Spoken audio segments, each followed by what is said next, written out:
Hello, Wolfpack fans. You know me. I'm R.T. Robinson. And I'm Gabriel Garza. And we had another busy weekend in Wolfpack Sports. Okay. We're going to get you right on to it. Gabe, you ready to rock and roll? Let's do it. Let's do it. We start with swimming here. And the Wolfpack swim team finished the 2017 Mid-South Conference Championships on Saturday. Women's team came in 5th place with 153 total points. Mm-hmm. Men's team finished 4th at 258. We had some very good individual performances in the last meet of the season, Gabe. We did. Timothy Buson's 4th place finish in the 200 breaststroke was the best by any member of the Loyola men's team on Saturday.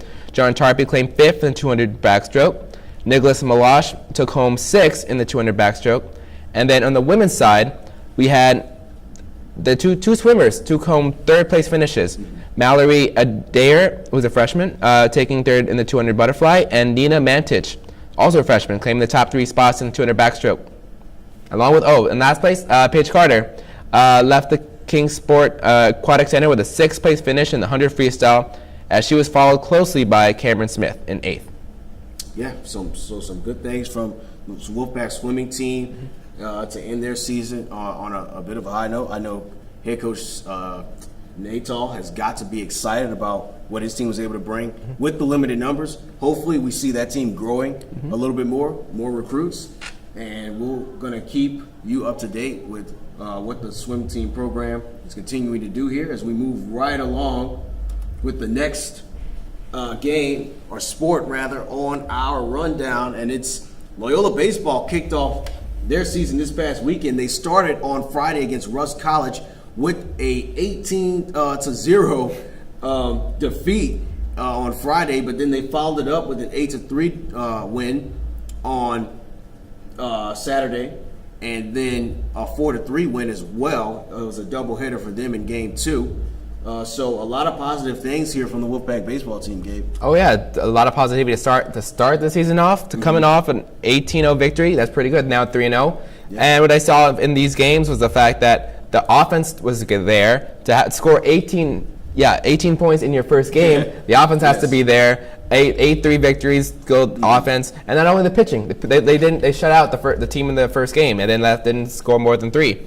So the pitchers there were Joseph Kirchhoff and Alexander Acevedo. So we have the 2 starting pitchers there, and the team will head back to Alexandria on Tuesday, February 5th, for a doubleheader against LSU Alexandria. First pitch is set for 3 p.m. Absolutely, and it's just big to see that this team can get things rolling offensively without Luis Aguinzola. That's true. Who is arguably probably the best player to ever come through the baseball program, as he was drafted by the Padres over this past summer. So some big things from the baseball team. We will keep you up to date with that as well. Next on our rundown, though, men's and women's tennis. Men's team bounced back with a 5-4 victory over Southeastern University. They extinguished the Southeastern University fire, so to speak. Okay. And they were able to get the victory here.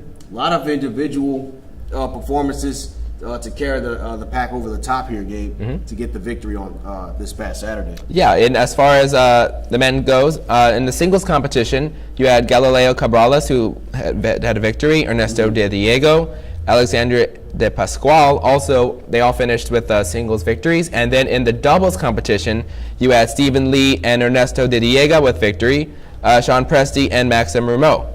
And then as far as how did the women do? And for the women's team, not what they expected here out of this meet. They ended up losing to Southeastern University 1-8. The one long victory coming from Coral Martinez, defeating Kelsey Black 6-2 and then 6-1 in singles competition. But they'll get a chance to kind of get back on track here as the season's still young for them. They will make the short trip across town to play University of New Orleans on this Friday. They'll take the court at 2 p.m. So come out, support the Wolfpack if you can here and if you're in the area. So we'll move right along here to basketball, men's and women's basketball for the Wolfpack. They had a short road trip, Georgia trip, over this past weekend. Started on Thursday, though. The women's team had their 8-game win streak snapped, Gabe, against Brenau University. 85-78. Tough loss for them, but they would bounce back against Middle Georgia State. They defeated them 70-59. Diamond Jackson had a huge game once again, Gabe. Yes, she did. She's been playing very well for the Wolfpack. She scored 19 points and 14 rebounds for the Wolfpack. Now the Wolfpack are currently ranked 24th in the SSAC, and they're 19-5 overall, 11-3 in SSAC play. And after that last victory, Kyla Jones also scored 14 points, and Zoe Miller added 11 points and 6 rebounds off the bench. The team will be back here at First NBC Court on Saturday, February 11th, to take on Faulkner University at 2 p.m., which will be a doubleheader. I'll be there broadcasting the game, so come out if you can't to the game. Check it out online. Absolutely. Come out, support Garza, man. He does a lot of hard work for the broadcasting unit, for the Wolfpack.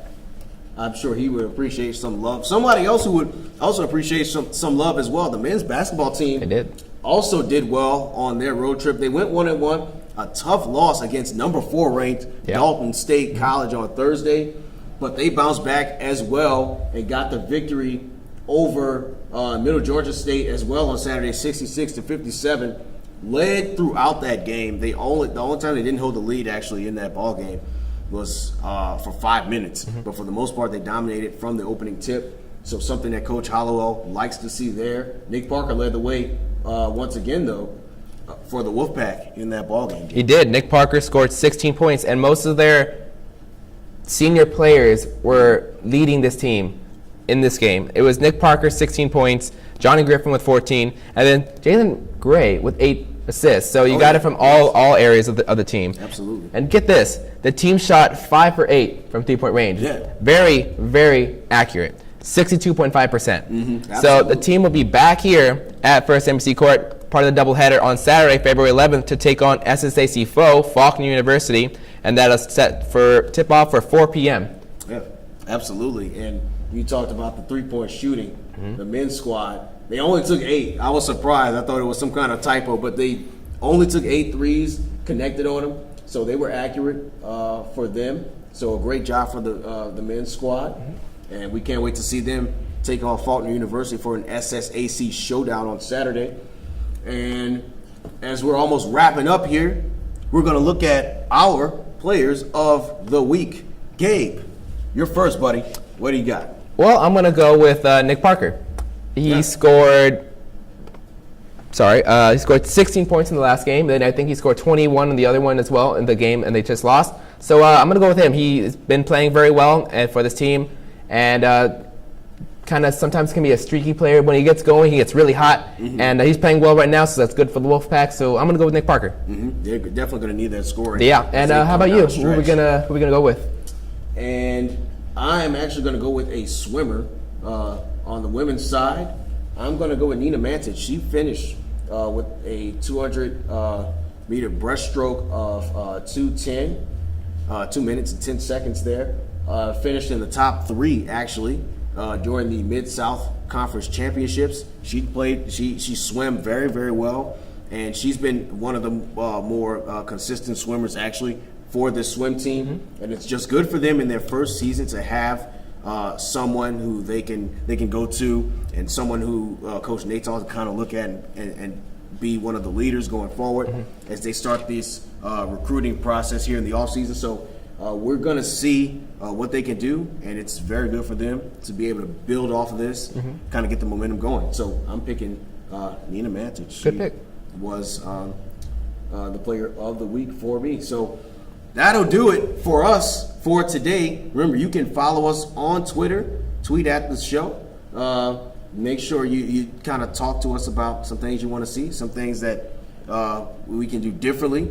We're open, as usual, to any critiques or anything that you may have watching it. And once again, I'm Mark T. Robinson. And I'm Gabriel Garza. And we'll see you again next time.